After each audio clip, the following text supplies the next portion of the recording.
Simulan natin ang ating banal na pagdiriwang sa ngalan ng Ama at ng Anak at ng Espiritu Santo. Amen.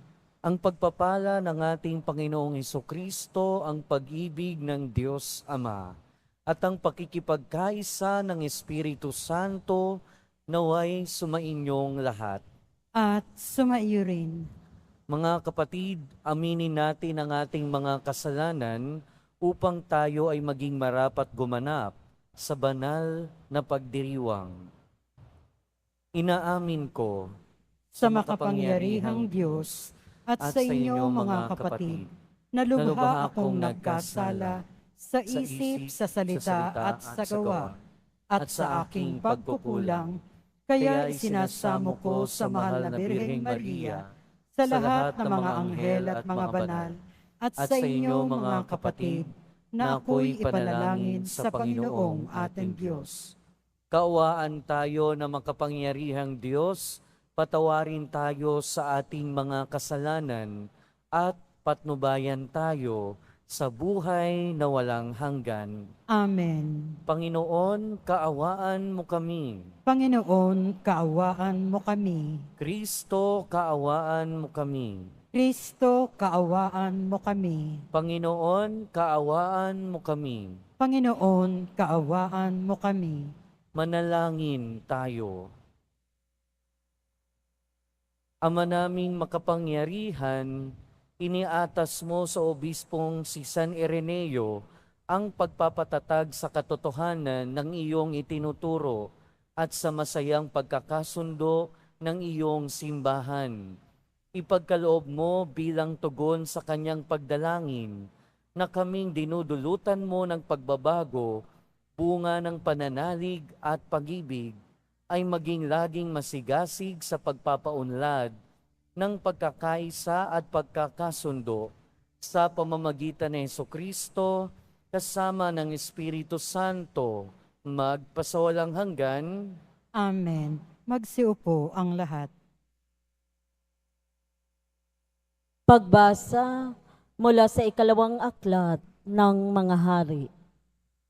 Nang ikasampung araw, nang ikasampung buwan, nang ikasyam na taon ng paghahari ni Sidikiyas, tinipon ni Nabucodonosor ang buo niyang hukbo. Kinubkob nila ang Jerusalem at pinaligiran ng mga bantayan. Ang pagkubkob nila ay tumagal ng may 2 taon. Nang ikasyam na araw, nang ikaapat na buwan ng pagkubkob sa Jerusalem, umabot na sa sukdulan ang taggutom sa buong lungsod. Nang mabutas ang isang bahagi ng pader ng lungsod, nang makita ito ni Haring Sidikiyas, kinagabihan ay tumakas siya patungong Araba, kasama ang kanyang mga kawal. Doon sila dumaan sa pintuan ng 2 pader, malapit sa hardin ng palasyo. Ngunit ang lungsod ay naliligid ng mga Kaldeyo. Tinugis sila ng mga ito at inabutan sa kapatagan ng Jericho. Kaya nagkanya-kanyang takas ang kanyang mga tauhan. Nabihag si Sidikiyas at iniharap sa hari ng Babylonia na sa Ribla at doon siya hinatulan. Pinatay nila sa harapan ni Sidikiyas ang mga anak nito. Dinukit ang mga mata at gapos ng tanikalang dinala sa Babylonia. Nang ikapitong araw ng ikalimang buwan ng ika-19 na taon ng paghahari ni Nabucodonosor, pinasok ni Nebuzaradan ang Jerusalem, kapitan ng kanyang mga tanod. Sinunog niya ang templo, ang palasyo at ang lahat ng bagay doon, wala siyang itinira. At ang mga pader ng lungsod ay giniba naman ng mga kawal na kasama ni Nebuzaradan. Dila niya niyang bihag ang natira pang Israelita, pati ang mga sumuko sa hari ng Babylonia. Ang iniwan lamang niya roon ay ang ilang mahihirap upang magbungkal ng lupa at mag-alaga ng mga ubasan. Ang salita ng Diyos. Salamat sa Diyos.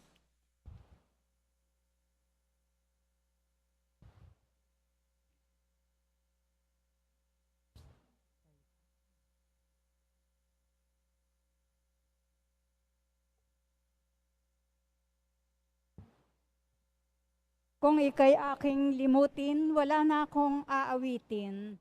Kung ika'y aking limutin, wala na akong aawitin. Sa pampang ng mga ilog nitong bansang Babylonia, kami rooy nakaupong tumatangis. Sa tuwinang ang iniwan naming Sion ay aming maalaala.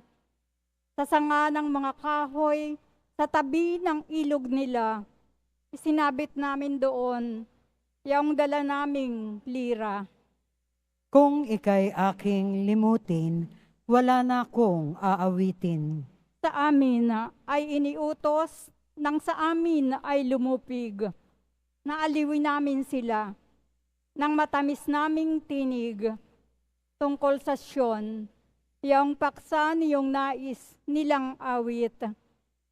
Kung ika'y aking limutin, wala na akong aawitin.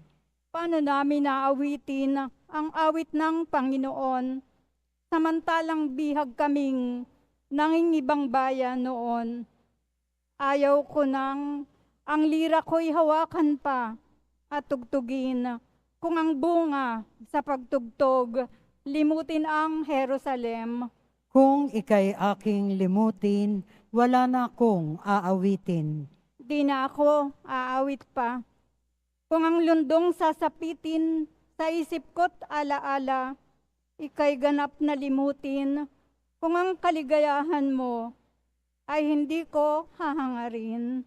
Kung ika'y aking limutin, wala na akong aawitin. Magsitayo po ang lahat.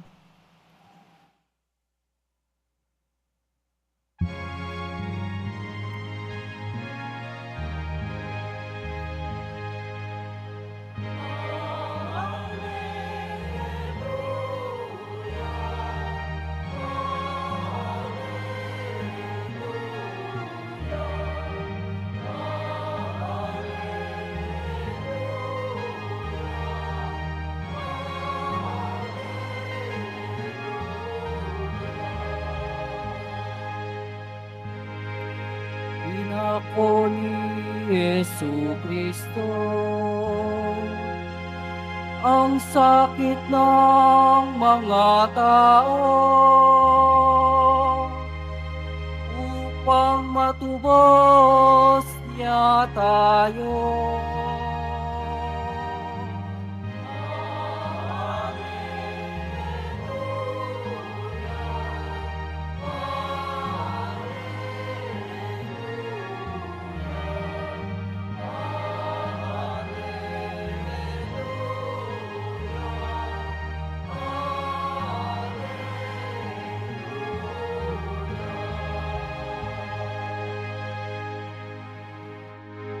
Sumainyo ang Panginoon.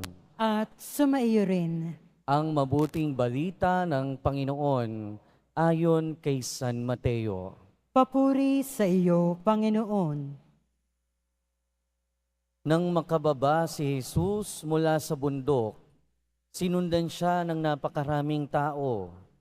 Lumapit sa kanya ang isang kitongin at lumuhod sa harapan niya. Ginoo, ang wika niya, kung ibig po ninyo, ako'y inyong mapagagaling. Hinipo siya ni Jesus at sinabi, ibig ko gumaling ka, at pagdakay nawala ang kanyang ketong. Huwag mo itong sasabihin kanino man, bilin ni Jesus. Pumunta ka at pasuri sa saserdote. Pagkatapos maghandog ka ng haing iniuutos ni Moises, bilang patotoo sa mga tao na magaling ka na. Ang mabuting balita ng Panginoon. Pinupuri ka namin, Panginoong Hesu Kristo. Magsiupo ang lahat. Welcome to Minor Basilica and National Shrine of Jesus Nazareno. At ngayon ay Biyernes, Friday, and Friday is Quiapo Day.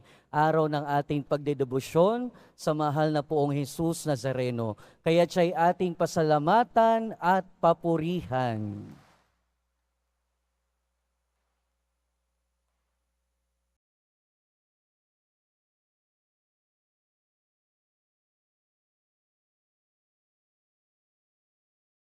Si San Ireneo ay obispo at martir na namuhay mga 100 pagkatapos 100 taon pagkatapos umakyat ng ating Panginoong Hesukristo. At si San Ireneo ay nakapagsulat ng maraming aklat tungkol sa pananampalataya. At isa sa mga pinakadakilang nagawa niya ay ang ipagtanggol ang ating pananampalataya. At ang pinakadakilang bunga ng kanyang pananampalataya ay ang kanyang ialay ang kanyang buhay bilang martir, alang-alang sa ating Panginoong Hesukristo. At si San Ireneo ay halimbawa na ang bunga ng pananampalataya o ang pananampalataya ay nagbubunga ng paglalim ng ating ugnayan sa ating Panginoong Hesukristo. And speaking of paglalim ng ating pananampalataya, minsan, sa buhay natin, yung ating paggaling o yung ating pagdanas ng pagpapagaling ng ating Panginoon ay yung nagpapalalim ng ating pananampalataya. Diba kaya nga dito sa atin, sa ating pagpunta at pagdedebosyon sa ating mahal na poong Jesus Nazareno, marami sa atin yung maasa ng pagpapagaling. Marami sa atin yung maasa na bibiyayaan na tayo ay mahipo ng mapagpagaling na kamay ng ating Panginoon. At sa ating ebanghelyo, narinig natin yung kwento ng ketongin. Alam nyo, bilang pari sa loob ng 6 na buwan, marami yung lumalapit sa akin para magpa-pray over dahil merong karamdaman. At pagka nakakaranas sila ng kagalingan, madalas bumabalik yan para magpasalamat sa Diyos. At kapag bumabalik yan, nakikita ko na talagang mas lumalalim ang kanilang pananampalataya dahil nakadama sila ng pagpapagaling. Dahil minsan, ang pagpapagaling naman sa atin ng Diyos o isa sa mga dahilan kung bakit pinapagaling tayo ng Diyos ay para lumalim ang ating pananampalataya. Hindi lang hanggang sa pagpapagaling. Pero ang purpose ng ating kagalingan ay sana dalhin tayo nito sa mas malalim na pananampalataya. At ito yung karanasan nung ketongin sa ating ebanghelyo. At kung ikaw ay ketongin sa panahon ng ating Panginoong Hesukristo, ay talagang malas ka. Talagang ang saklap ng buhay.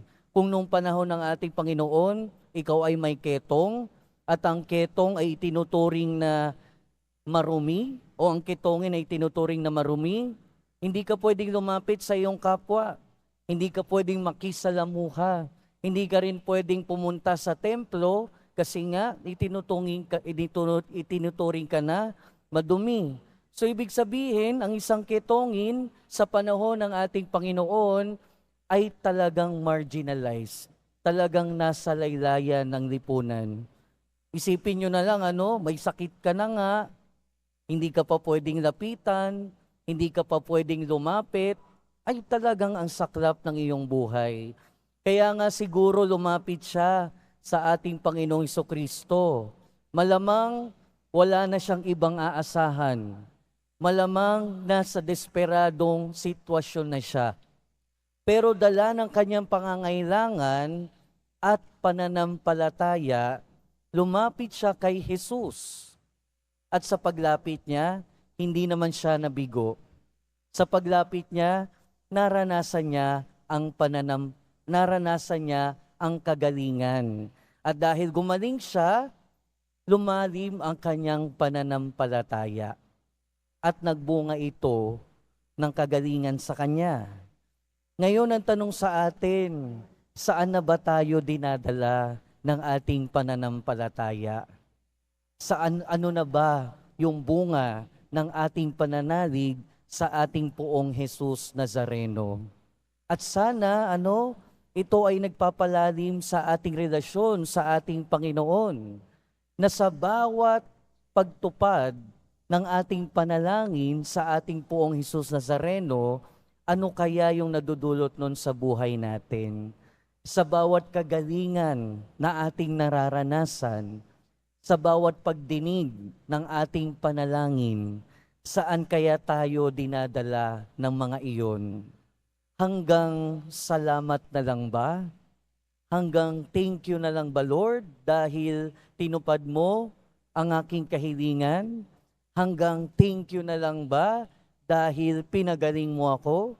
Hanggang thank you na lang ba dahil binibigyan mo o binibigay mo ang mga biyaya na hinihiling ko? Hanggang doon na lang ba? Mga kapatid, sana bukod sa ating pasasalamat, sana nawa dinadala din natin o dinadala din tayo ng ating pananalig at pananampalataya sa mas malalim na relasyon sa ating Panginoon. Kasi minsan, nai-stuck tayo hanggang pasasalamat na lang. Kaya nga, di ba, kapag wala naman tayong kailangan, kaya kapag wala tayong nararanasan na kahirapan, ang tendency, hindi na rin tayo lalapit sa Diyos. Kaya minsan, hindi natin namamalayan na dahil sa ating pagkakasala at sa ating pagkakamali, nadadala tayo nito sa kapahamakan. Katulad nung karanasan ng bayang Israel sa ating unang pagbasa. Narinig natin sa ating unang pagbasa na kung papaanong yung hari ng Israel ay pinagindapat ng Panginoon na mapasailalim ng kapangyarihan ng kaaway. Ang saklap nung nangyari. Sinugod sila ng mga kalaban, binihag yung hari, tapos yung hari, yung mga anak niya, pinatay pa sa harapan niya, tapos kinuha yung mga Israelita, dinala sa Babylonia, binihag silang lahat. At konti na lang yung natira doon sa bayan ng Israel, katulad nung narinig natin. Pinabayaan ba sila ng Diyos? Hindi. Pinabayaan ba sila ng kanilang Panginoon? Hindi. Pinarusahan ba sila ng Panginoon? Hindi rin. And one common misconception sa ating mga tao ay minsan naniniwala tayo na tayo ay pinarurusahan at pinababayaan ng Diyos. Pero ang totoo niyan, minsan kasi yung nararanasan nating kahirapan ay bunga na lang ng ating pagtanggi sa grasya ng Diyos. Katulad ng ating narinig sa ating unang pagbasa. Dahil kung susundan natin yung kasaysayan, ito na lang yung huling nangyari. Dahil pagkatapos, maghari ni Haring David, mula kay Solomon at sa mga sumunod pang hari hanggang sa narinig natin ngayon, lahat sila sumuway sa Diyos. At lahat sila nagkaroon ng iba't ibang Diyos-Diyosan. Lahat sila hindi sumunod sa pinag-uutos ng Panginoon. Kaya naging bunga, ito na ang naging bunga. Pinaging dapat ng Panginoon na sila ay makaranas, nasakupin at sugurin ng kanilang kalaban. Pero hindi sila pinarurusahan. Naranasan lang nila yung bunga ng kanilang kasalanan. At kung tayo ay mananatili sa pagkakasala at pagkakamali, natural lang, mararanasan din natin yung bunga niyan. Pero hindi ibig sabihin nun, pinarurusahan tayo ng Diyos. Hindi ibig sabihin nun, pinababayaan tayo ng Diyos. Kahit Dahil kahit tayo ay hindi maging faithful, ang Diyos mananatiling faithful sa kanyang pangako. Sa panahon natin ngayon, wala nang ketong. Madali nang gumaling ang ketong. Pero ang pagiging ketongin ay pwede pa rin nating maranasan. Pwede pa rin maranasan ng ating kapwa. Dahil kahit wala ng ketong, ang effect na parang ketong ay nangyayari pa rin sa pamamagitan ng kasalanan, sa pamamagitan ng pagbababad at pananatili sa kasalanan. Kumbaga, nagkakaroon tayo ng espiritual na ketong. At mananatili tayo doon kung patuloy nating tatanggihan ang grasya ng Diyos. Kung hindi natin nahayaan na baguhin tayo ng grasya ng Diyos. Kaya sa pagpapatuloy ng ating buhay, kung meron mang tayong ketong na nararanasan, hayaan nating pagalingin tayo ng Diyos. At habang hinahayaan natin na pagalingin tayo ng Diyos, hayaan din natin yung kagalingan na ito ang patuloy na magbago sa atin. At hayaan natin yung kagalingan at mga biyaya na nararanasan natin mula sa Diyos ay magbunga ng patuloy na paglalim ng ating relasyon sa ating Panginoon. Nang sa gayon, tayo bilang nakakaranas ng biyaya at pagpapagaling ng Diyos ay maging instrumento din ng pagpapagaling at biyaya ng Diyos sa ating kapwa. Amen. Palakpakan natin ang Panginoon. Magsitayo na po ang lahat.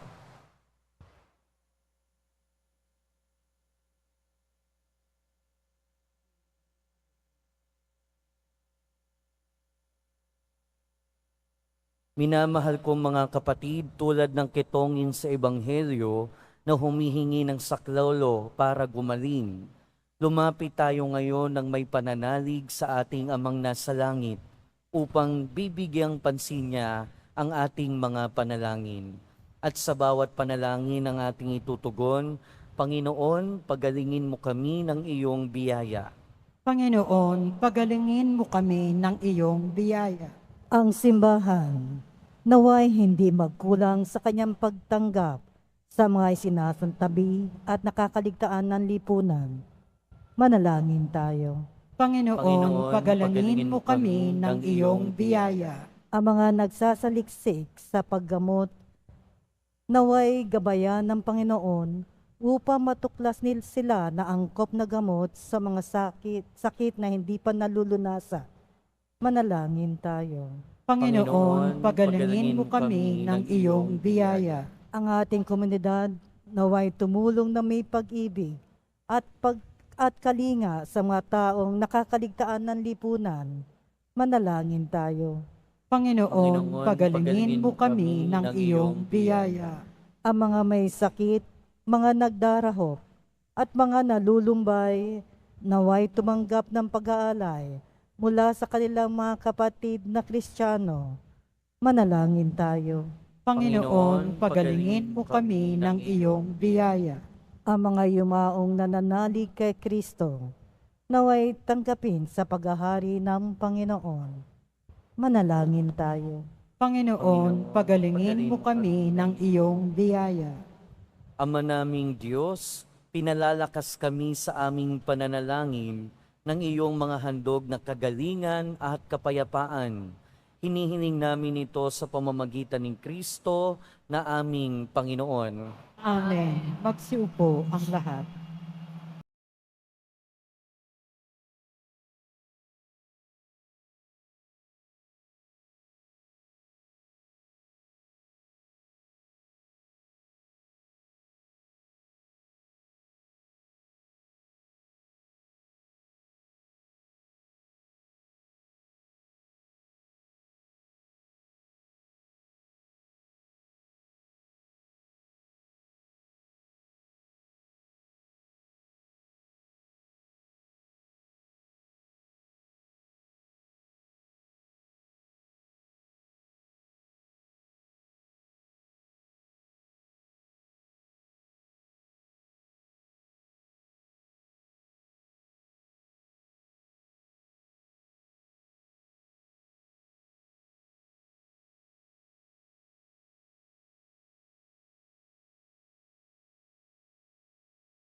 Magsitayo po ang lahat.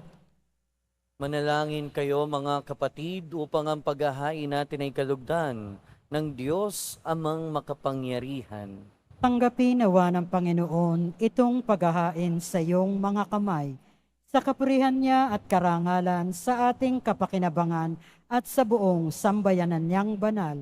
Ama naming lumikha, pakabanalin mo at basbasan ang mga alay na nakahanda upang pagalabi nito ang aming diwa sa ningas ng pag-ibig na nagdulot ng tagumpay sa pagpapakasakit ni San Ireneo sa pamamagitan ni Jesucristo kasama ng Espiritu Santo magpasawalang hanggan. Amen. Sumainyo ang Panginoon. At sumairin, Itaas sa Diyos ang inyong puso at diwa. itinaas na namin sa Panginoon. Pasalamatan natin ang Panginoong ating Diyos. Marapat na siya ay pasalamatan. Ama naming makapangyarihan, tunay ngang marapat na ikaw ay aming pasalamatan. Ngayong aming kagalakan na si San Ireneo ay parangalan. Siya'y kapanalig naming may paninindigan, na ikaw ay pahayag kahit siya'y mamatay, sapagkat minarapat mong kanyang matularan ang iyong anak na naghain ng sariling buhay. Tulad ng naganap sa iyong anak, ang dugo ng mga martir ay dumanak, hindi dahil sa katatagang likas, kundi dahil sa iyong bigay na lakas. Kaya kaysa ng mga anghel na nagsisiawit ng papuri sa iyo, nang walang humpay sa kalangitan, kami nagbubunyi sa iyong kadakilaan.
Magsiluhod po ang lahat. Ama naming banal, ikaw ang bukal ng tanang kabanalan. Kaya't sa pamamagitan ng iyong Espiritu, gawin mong banal ang kaloob na ito, upang para sa aming maging katawan at dugo ng aming Panginoong Hesukristo. Bago niya pinagtiisang kusang loob na maging handog, hinawakan niya ang tinapay, pinasalamatan kanya, pinaghati-hati niya iyon, iniabot sa kanyang mga alagad at sinabi, "Tanggapin ninyong lahat ito at kanin. Ito ang aking katawan na ihahandog para sa inyo."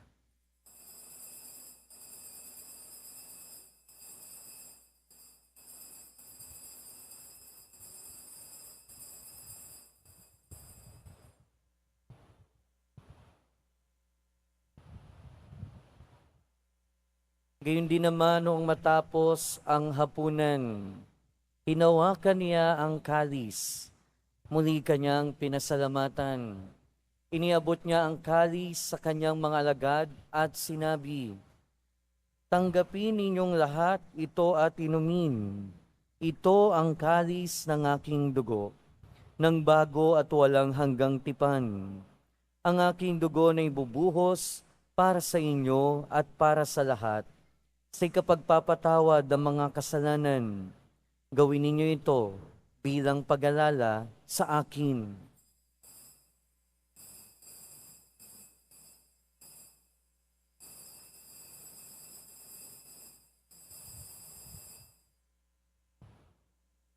Magsitayo po ang lahat.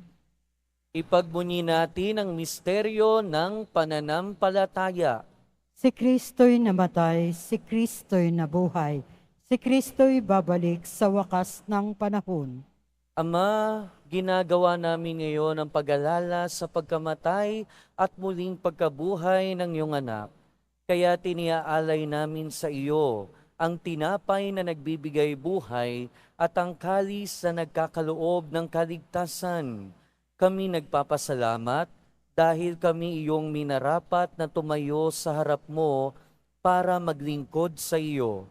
Isinasamo namin kaming magsasalo-salo sa katawan at dugo ni Kristo ay mabuklod sa pagkakaisa sa pamamagitan ng Espiritu Santo.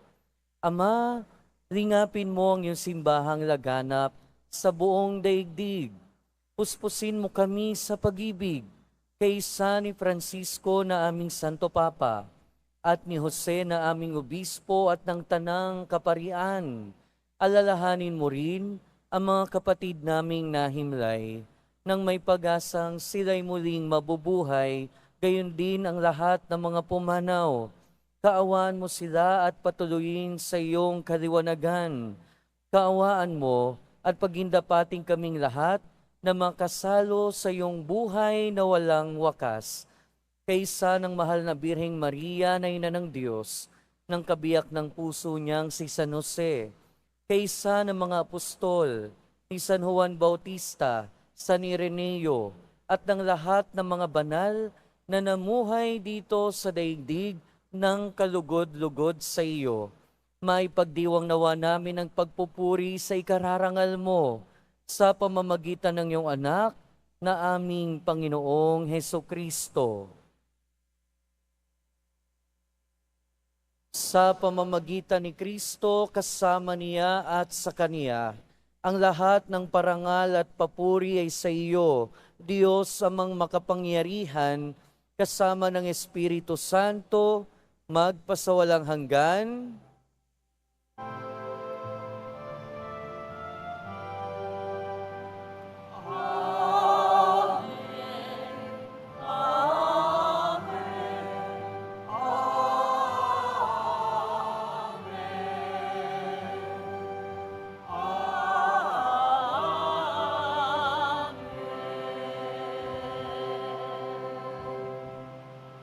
Sa tagubili ng mga nakagagaling na utos at turo ni Jesus na Panginoon natin at Diyos, ipahayag natin ng lakas loob.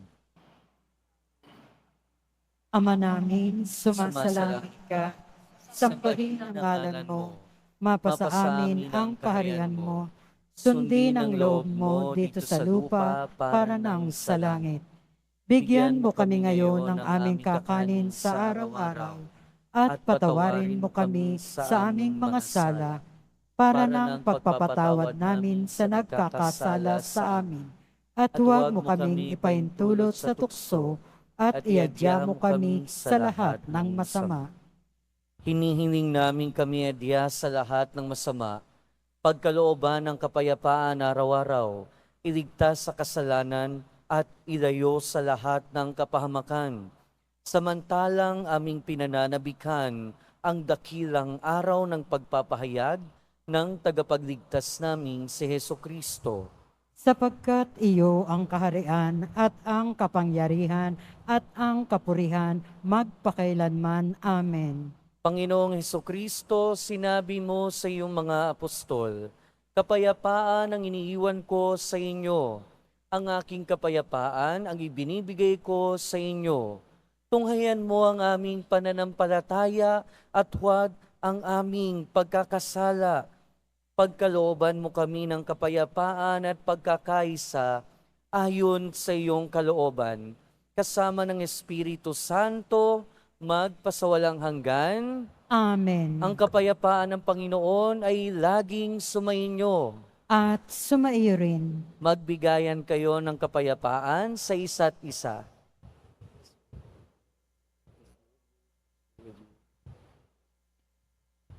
Kordero ng Diyos na nag-aalis ng mga kasalanan ng sanlibutan, maawa ka sa amin. Kordero ng Diyos na nag-aalis ng mga kasalanan ng sanlibutan, maawa ka sa amin. Kordero ng Diyos na nag-aalis ng mga kasalanan ng sanlibutan, ipagkaloob mo sa amin ang kapayapaan. Magsiluhod po ang lahat.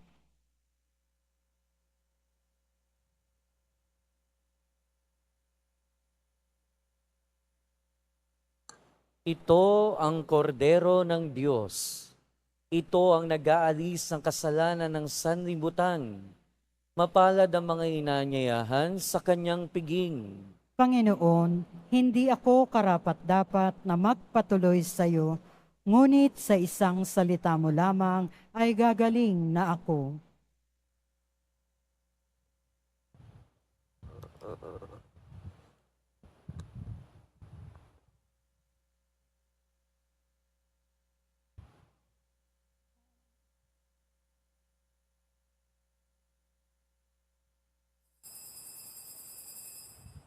Para sa lahat ng tatanggap ng banal na komunyon, sasagot po tayo ng amen pagkasabi ng pari o lay minister ng katawan ni Kristo at isubo agad sa bibig bago umalis sa harapan ng pari o lay minister.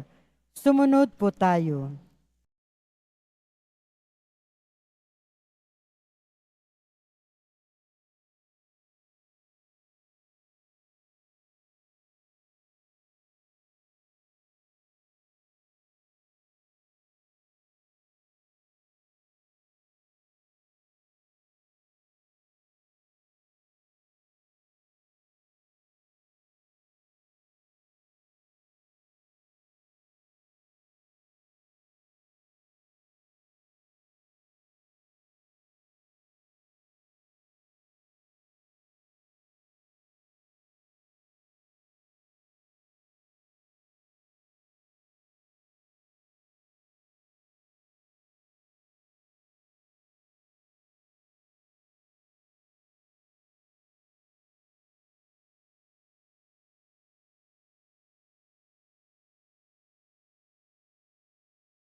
Magsitayo po ang lahat. Manalangin tayo.